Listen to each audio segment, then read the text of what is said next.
Evening student, आज हम लोग क्लास 11 चैप्टर नंबर कौन सा चल रहा है? Third chapter. इस चैप्टर में आज हम लोग डिस्कस करेंगे प्रोजेक्टाइल मोशन को। ठीक है ना? Projectile motion very most important topic है, तो आपको इसको समझना है। ये 1D 2D में होता है, इसमें होता है 2D में। 2 डायमेंशन मोशन हम लोग पढ़ रहे हैं। इसमें आपका इम्पोर्टेंट टॉपिक है प्रोजेक्टाइल मोशन। हेडिंग लगाएंगे सभी लोग, प्रोजेक्टाइल मोशन। प्रोजेक्टाइल मोशन होता क्या है, सबसे पहले ये आपको समझना है। तो प्रोजेक्टाइल मोशन जब किसी बॉडी को फेंकते हो तो वो हमेशा, जैसे कोई ये बॉडी है, आपने इसको ऐसे फेंक दिया, ठीक है, ऐसे फेंक दिया, तो इसका पाथ ऐसे बना। ये नीचे क्यों गिरा? Under acceleration due to gravity. किसके कारण नीचे गिरा है? एक्सेलरेशन ड्यू टू ग्रेविटी के कारण। हमने इसको इनिशियल वेलोसिटी दिया होगा। हमें किसी ऑब्जेक्ट को वर्टिकली अपवर्ड नहीं फेंकना है। यदि प्रोजेक्टाइल मोशन करना है तो सीधा नहीं फेंकना, क्योंकि सीधा फेंकेंगे तो सीधा ही गिरेगा। सीधा फेंका सीधे गिर गया। कोई पाथ फॉलो नहीं करेगा, स्ट्रेट पाथ फॉलो करेगा। यदि स्ट्रेट पाथ फॉलो करेगा तो वो 2D होगा नहीं, क्या हो जाएगा? 1D हो जाएगा। तो ये प्रोजेक्टाइल मोशन क्या है? 2D। ठीक है, तो यहाँ पे स्टेटमेंट लिखेंगे इसका, when a body thrown with an initial velocity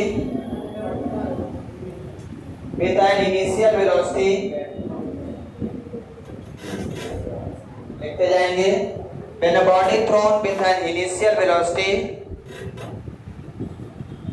other than vertical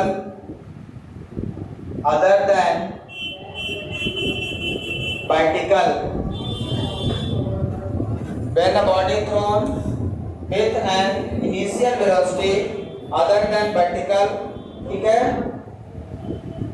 then the body travel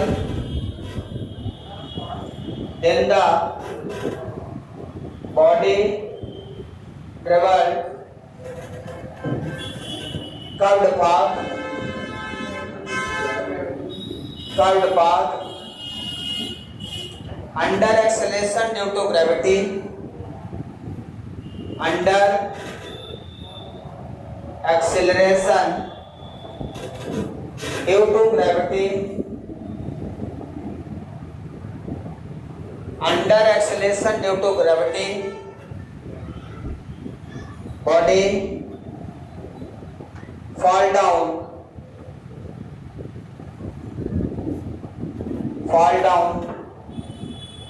fall on the ground, लिख देता हूं, fall on the ground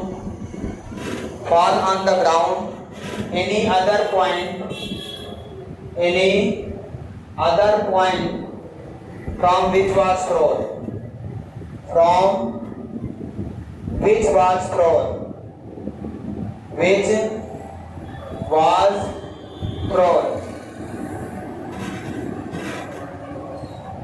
जहां से फेंका जाता है ग्राउंड में, उसकी जगह के अलावा किसी भी जगह पे ये गिर सकता है।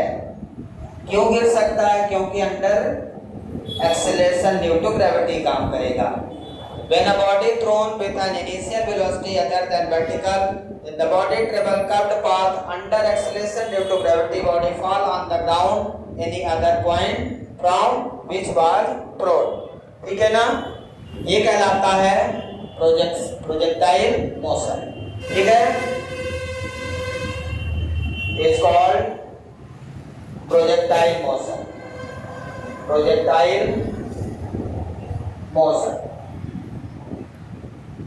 The body which was thrown is called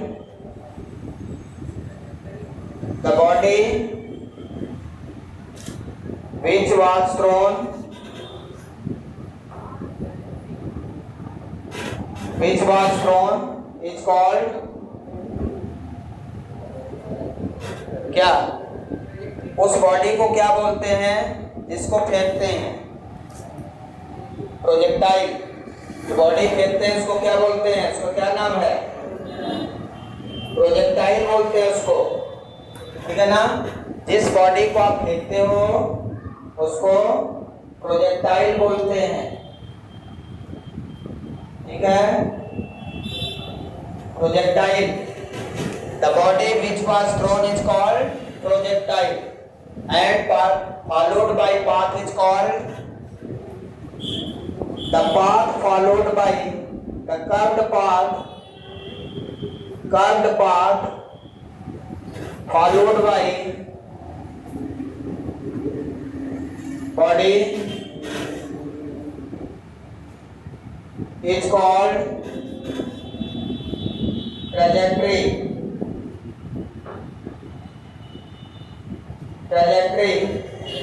that is parabolic।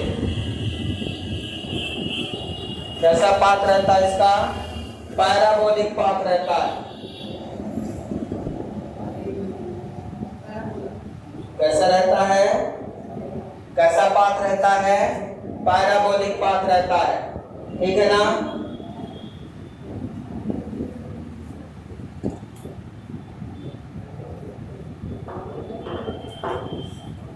क्या क्या हो सकता है इसमें, bullet fire from the gun, bullet fired from the gun,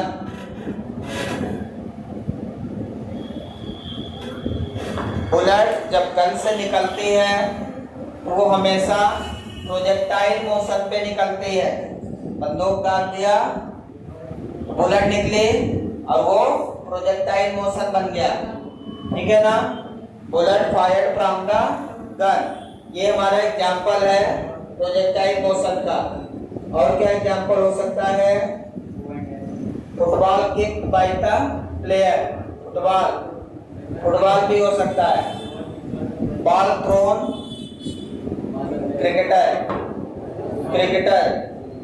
cricketer ball throw करता है ना, ठीक है ना। ये बहुत सारे एग्जांपल हो सकते हैं इसमें। Ball thrown bye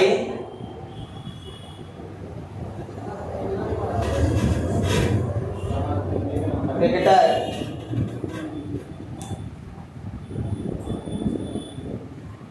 football player kick the ball, ये भी प्रोजेक्टाइल मोशन होगा। पैर से मारेगा, ऊपर जाएगा और नीचे फिर से गिर जाएगा, तो football player kick the ball, ये भी एग्जांपल हो जाएगा, ठीक है ना। तो बहुत सारे एग्जांपल हैं, लिख लिया आपने, कंप्लीटेड। ये है डेफिनेशन प्रोजेक्टाइल मोशन की। तो यहाँ पे जिस ऑब्जेक्ट को हम थ्रो करेंगे,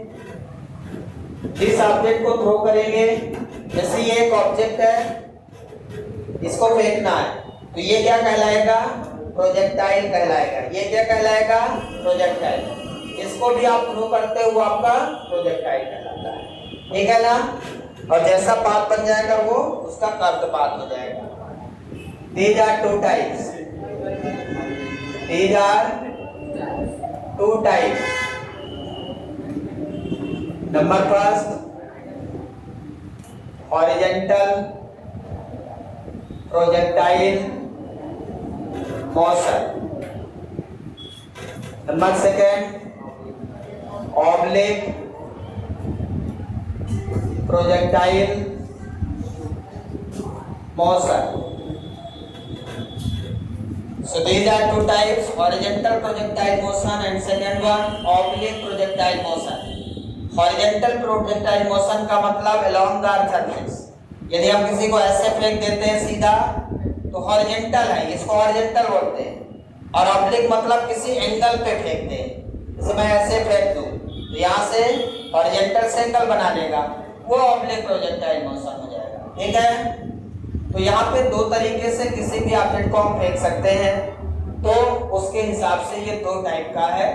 So first is horizontal projectile motion, second oblique projectile motion। First heading लगाएंगे horizontal projectile motion, horizontal projectile motion,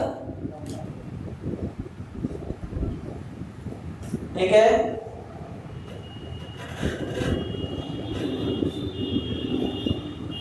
When body thrown with an initial velocity, when body thrown with an initial velocity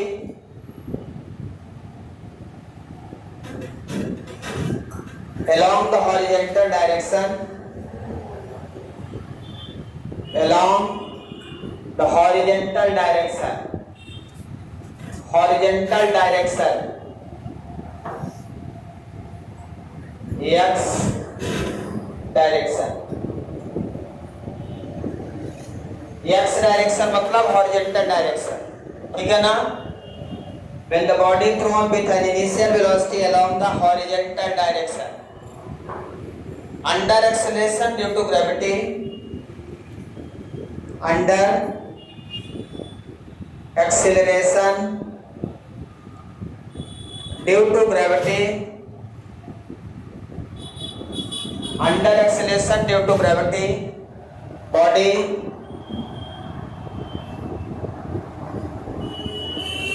followed by curved path, followed by curved path, fall on the ground, fall on the ground, any other point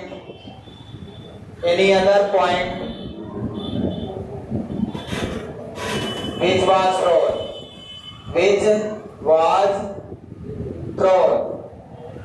ठीक है, किसी other point पे गिर जाएगा। जब हम horizontal फेंकेंगे, इसको हम ऐसे फेंक देंगे, ध्यान दीजिए, जब आप ऐसे फेंकेंगे इनिशियल वेलोसिटी के साथ तो ये हॉरिजॉन्टल मोशन है, ऐसे फेंक दिया हमने तो ये ऐसे जाएगा कुछ दूर तक, तो धीरे धीरे नीचे गिरेगा, सीधा ऐसे बहुत दूर तक नहीं जाएगा। हमने ऐसे फेंका तो यहाँ तक जाएगा और धीरे धीरे ऐसे गिर जाएगा। क्लियर है, समझ में आ रहा है? फेंक के दिखाओ कि समझ में आ गया? हाँ, एक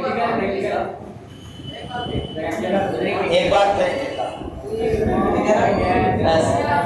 तो इस तरह से आप उसको फेंक सकते हैं। अब इसको मिटा दें, लिख लिया आपने? क्लियर है? डेफिनेशन समझ में आ गई? अब आपको यहाँ पे डायग्राम बनाना है। डायग्राम में सबसे पहले हमने एक्स बना दिया। हम यहाँ से बॉडी को थ्रो करेंगे, ध्यान दीजिए। जब आप यहाँ से थ्रो करोगे तो इसकी वेलोसिटी एक्स डायरेक्शन में इनिशियल वेलोसिटी यू रहेगी, एक्स डायरेक्शन में इनिशियल वेलोसिटी यू रहेगी। ये ग्राउंड है मान लो। अब क्या होगा, जब आप इसको फेंकोगे कुछ दूर तक जाएगा और उसके बाद कर्व पाथ फॉलो करते हुए ग्राउंड पे, ये आपका ग्राउंड है, और गिर जाएगा। इसको हम एक्सिस बना दें वाई एक्सिस, वर्टिकली डाउनवर्ड। जब हमने इसको यहाँ से फेंका तो ये यहाँ जाके बॉडी गिर गई। यहाँ से लेके यहाँ तक का जो डिस्टेंस है, जितना प्रोजेक्टाइल यहाँ से डिस्टेंस कवर करेगा, उसको बोलेंगे हॉरिजॉन्टल रेंज। क्या बोलेंगे उसको? Horizontal range. और यहाँ से यहाँ तक गिरने में जो समय लगेगा उसको बोलेंगे टाइम ऑफ फ्लाइट। क्या बोलेंगे? Time of flight. उसको हम डिस्कस करेंगे आगे। अब देखिए, हम लोग पढ़ रहे हैं 2D। क्या पढ़ रहे हैं? 2D। 2D का मतलब ये है कि जब बॉडी कोई भी 2D तब कहलाएगी यदि उसकी वेलोसिटी और एक्सीलरेशन की डायरेक्शन अलग अलग हो। कोई भी बॉडी 2D तब कहलाएगी यदि उसकी वेलोसिटी और एक्सीलरेशन की डायरेक्शन अलग अलग। यदि सेम डायरेक्शन हो जाएगा तो 1D हो जाएगा, सेम डायरेक्शन में 1D, अलग अलग डायरेक्शन में 2D। अब देखते हैं, हमने इसको ऐसे फेंका था, इसकी इनिशियल वेलोसिटी इधर है along the x axis, है कि नहीं? ये तो वेलोसिटी ऑफ है, फिर क्या हो गया? Initial velocity. क्या ui भी है इसमें? क्या हमने y डायरेक्शन में भी वेलोसिटी दिया है? नहीं दिया, ux में दिया। x डायरेक्शन मैंने फेंका है, जिस डायरेक्शन फेंकेंगे वो इनिशियल वेलोसिटी होगी। ऐसे फेंक दिया, क्या मैंने ऐसे फेंका, ऐसे फेंका तो हमने ux दिया है, तो uy क्या रहेगा यहाँ पे, uy यहाँ पे 0 है, क्योंकि हमने ऐसे फेंका है। हमने इनिशियल वेलोसिटी किधर दिया, हॉरिजॉन्टल, वर्टिकल में नहीं दिया। नहीं वर्टिकल में दिया होता तो वर्टिकल में होता, वर्टिकल में दिया क्या। अब जब इसको फेंका तो इसमें एक एक्सेलरेशन नीचे की ओर काम करने लगा, which is called gravitational acceleration. वो हमेशा काम करेगा, तो इसका जो एक्सेलरेशन है वो नीचे की ओर लगेगा। एक्सेलरेशन किधर लगेगा, नीचे की ओर। इस एक्सेलरेशन को बोलेंगे ए वाई, मतलब एक्सेलरेशन किस डायरेक्शन में लग रहा है, वाई, वर्टिकली डाउनवर्ड, इसलिए ए वाई। एक्स में कोई एक्सेलरेशन है क्या, एक्स में एक्सेलरेशन है क्या, नहीं है, तो एक्स इक्वल टू क्या लिख दूंगा, 0।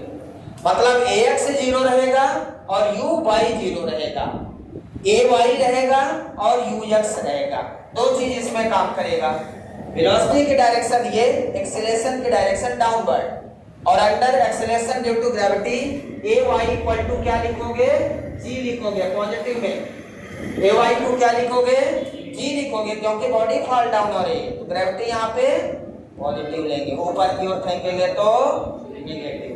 यहाँ ऊपर से नीचे गिर रही बॉडी, ये टर्म आपको दिमाग में रखना है। इतने टर्म यदि समझ में आ गए तो ये पूरा समझ में आ गया। डायग्राम बनाइए, लिखिए जल्दी। अब सबसे पहले इसका हम निकालेंगे ट्रेजेक्टरी इक्वेशन। जो आपने कहा कि इसका ट्रेजेक्टरी इक्वेशन पैराबोलिक होगा, तो हम इसको कहने पे विश्वास कर लें, हमें प्रूव करना है कि इसका जो ट्रेजेक्टरी पाथ है, जो इक्वेशन है वो पैराबोलिक होगा। ये जानने के लिए मुझे पैराबोला का इक्वेशन पता होना चाहिए। पैराबोला का इक्वेशन यदि पता है तो इक्वेशन समझ जाएंगे, पता ही नहीं तो चाहे जो निकाल, हमारा y बराबर mx प्लस c भी निकाल देंगे तो कहोगे सर पैराबोला है, क्योंकि पता ही नहीं है। तो सबसे पहले हम निकालेंगे इसका ट्रेजेक्टरी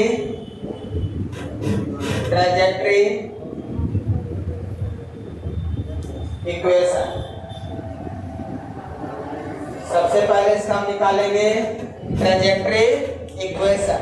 ट्रेजेक्टरी इक्वेशन का मतलब क्या है, जब बॉडी को मैंने थ्रो किया है, एक कर्व पाथ फॉलो किया है, उस कर्व पाथ का इक्वेशन जो आएगा उसी को हम ट्रेजेक्टरी इक्वेशन, हम बता चुके हैं ट्रेजेक्टरी इक्वेशन क्या है, path followed by body, curve path followed by body is called trajectory, that is parabolic. लिखाया है। अब पहले इसमें देखते हैं हॉरिजॉन्टल मोशन, दोनों मोशन देख लेंगे। बॉडी का हॉरिजॉन्टल मोशन यदि हम देखते हैं, हॉरिजॉन्टल मोशन मतलब अलोंग एक्स एक्सिस, तो एक्स एक्सिस में हमने इनिशियल वेलोसिटी क्या दिया है, ux इक्वल टू u, और ax कितना है, मैंने ये टर्म लिख दिया है। एक्स एक्सिस में अब एक्सेलरेशन नहीं काम कर रहा है ना। अब from Newton second equation, from Newton second equation किसी को याद है, s equal to ut plus half at square. तो s क्या है, डिस्प्लेसमेंट, तो x एक्सिस का डिस्प्लेसमेंट क्या लिखेंगे, x लिख देंगे, s की जगह x लिख देंगे और u की जगह ux into t plus half ax into t square. s equal to ut plus half at square, x में x ux ax लगा देंगे बस, ठीक है। x इक्वल टू ux कितना है, ux u है, u into t plus half ax 0, x equal to ut, t equal to x by u, t equal to x by u। ये हमें टाइम मिल गया यहाँ से यहाँ तक का, कर्व्ड पाथ वाली बॉडी जो फॉलो कर रहे हैं उसका हमें टाइम मिल गया। अब टाइम से हम निकाल लेंगे वर्टिकल मोशन और इक्वेशन मिल जाएगा। यहाँ तक लिखिए जल्दी से। इसके बाद इसका वर्टिकल मोशन कर लें, हॉरिजॉन्टल की जगह पे वर्टिकल मोशन, वर्टिकल मोशन देखें। वर्टिकल मतलब नीचे की ओर, जब नीचे की ओर मोशन है तो y एक्सिस में ui 0 है, ui क्या है, 0 है, और ए वाई जी है, पहले लिख चुका हूं। यू वाई 0, ए वाई जी है। वर्टिकल मोशन मतलब नीचे। अभी तक ऐसे किया था, इधर मैंने कोई वेलोसिटी नहीं दिया ना, केवल एक्सेलरेशन काम कर रहा है। इक्वेशन फिर से यूज करेंगे, तो x की जगह y लिख देंगे, qx की जगह uy, ax की जगह ay, x की जगह y, qy की वैल्यू कितनी है? 0 है, तो यहाँ पे लिख देंगे 0 × t, a हाफ ay की जगह j t²। सही है। अब y इक्वल टू क्या मिल गया? हाफ j t² की वैल्यू, t की वैल्यू रख दो, t की वैल्यू रख दो। इक्वेशन पास दिया था क्या उसको? Put the value of t, value of t equal to x by u रख दो यहाँ पे, तो y इक्वल टू क्या मिल जाएगा? 1/2 g into x by you का होल स्क्वायर। ठीक है, अब ये कितना हो जाएगा इक्वेशन? इधर लिख देता हूं, y equal to g by 2u square into x square. अब ये बताइए g कांस्टेंट है क्या? g कांस्टेंट है, और u इनिशियल वेलोसिटी वो भी कांस्टेंट है, और 2 कांस्टेंट है। मतलब ये सारे टर्म क्या है? इनको लिख देंगे kx²। This is the trajectory equation which is a parabolic equation. y equal to kx² parabola equation होता है। ये पैराबोला इक्वेशन है। ये क्या है? Parabolic equation.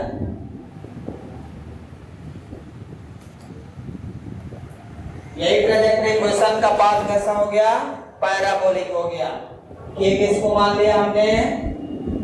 k क्या है? g by 2u²। ये दोनों कांस्टेंट है, मतलब ये वो है जो कांस्टेंट है, j भी कांस्टेंट है, u भी कांस्टेंट है। तो y इक्वल टू kx²।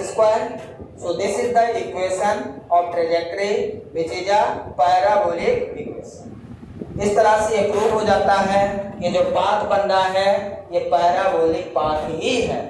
उस इक्वेशन से क्लियर हो जाता है कि पाथ क्या है? पैराबोलिक। क्लियर है? नोट डाउन करिए जल्दी। इसके बाद आपको क्या निकालना है?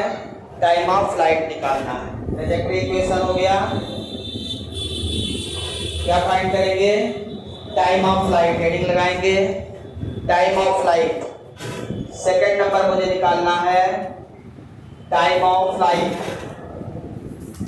फ्लाइट मतलब हवा में, जब तक बॉडी हवा में रहेगी, जब से आप फेंकोगे वहां से जब तक एयर में रहेगी वो टाइम है। Time of flight is the time taken by projectile to reach the ground और अर्थ। ठीक है ना? टाइम ऑफ फ्लाइट क्या है? टाइम है, कहां से कहां तक का? जब तक वो ग्राउंड में गिर नहीं जाता। So the time of flight for what? The time taken by projectile to reach the ground. तो लिखेंगे definition, the time taken by projectile, the time taken by projectile to reach the ground,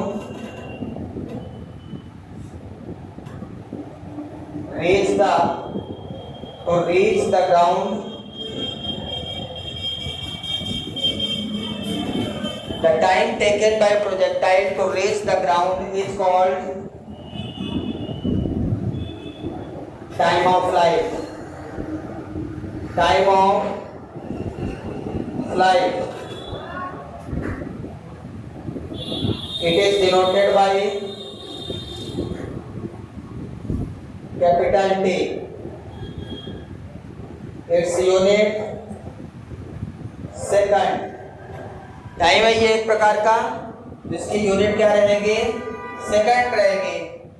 अब इसे हम find कर लेंगे कहां से? Newton second equation, from Newton second equation. Newton का सेकंड इक्वेशन क्या है?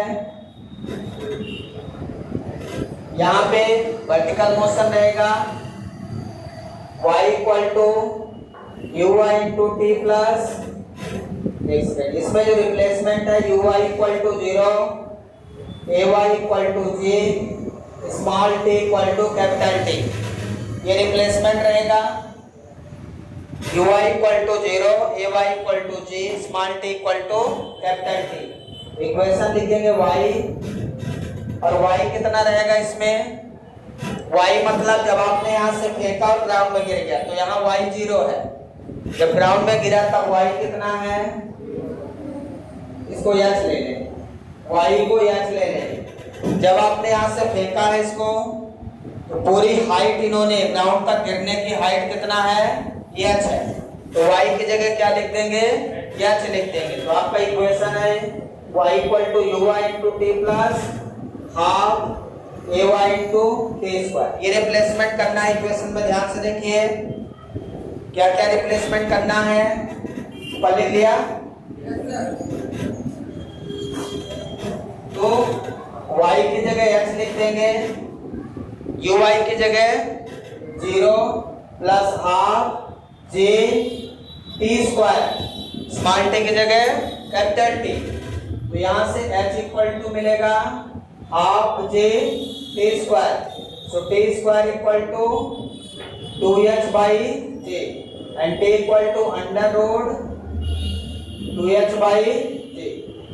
This is the time of flight, formula of time of flight t equal to under root 2h by g. Time of flight body के mass पर निर्भर नहीं करता। क्या मास पे निर्भर करता है?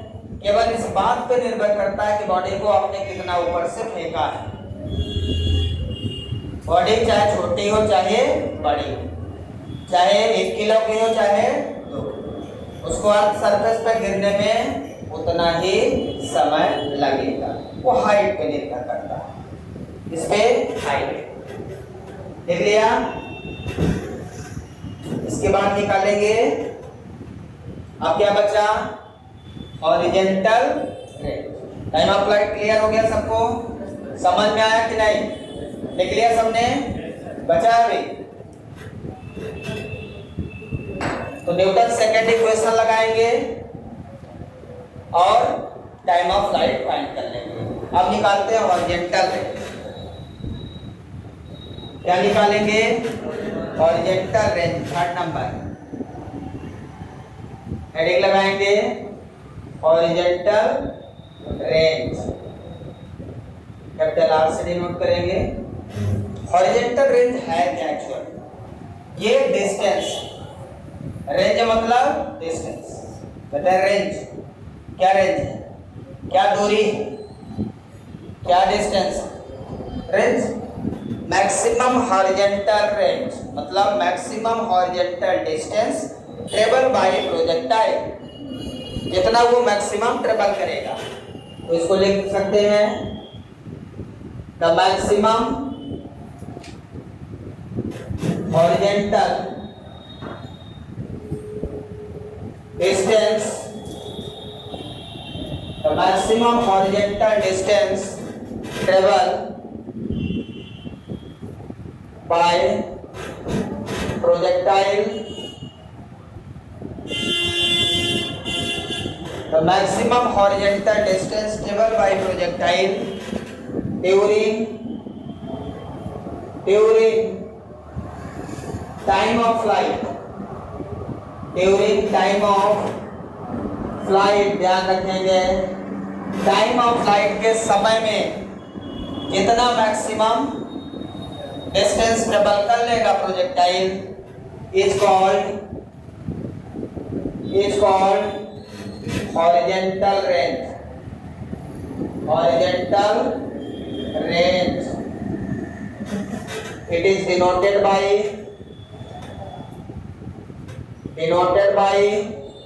capital R, its SI unit meter, its CGS unit centimetre. क्योंकि रेंज क्या है? डिस्टेंस है। वही रहेगा। अब ये कब निकाला गया है? Maximum horizontal range time of light पे। तो रेंज का मतलब डिस्टेंस, और डिस्टेंस का फार्मूला क्या होता है? हॉरिजॉन्टल रेंज का फार्मूला क्या लिखोगे आप? हॉरिजॉन्टल रेंज का फार्मूला क्या लिखोगे, बोलो?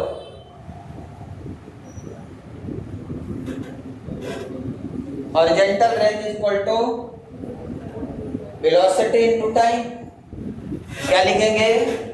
Velocity, initial velocity. वेलोसिटी क्या दिया आपने? वेलोसिटी इनटू टाइम क्या होता है? डिस्टेंस या स्पीड इनटू टाइम। तो रेंज क्या लिखोगे? r equal to u x into time. यहाँ पे टाइम ऑफ लाइट है, किसका टाइम है भाई? लाइट का। तो u x into capital t आपने लिख दिया। समझ में आया क्या? r equal to u x into t. r क्या है? डिस्टेंस। क्लियर है? तो यू एक्स कितना है बोलिए? यू एक्स कितना है? u है। t कितना निकाला? अंडर रूट 2h बाई, ये फार्मूला हो गया horizontal range. r equal to u under root 2h by g हो गया। क्लियर है?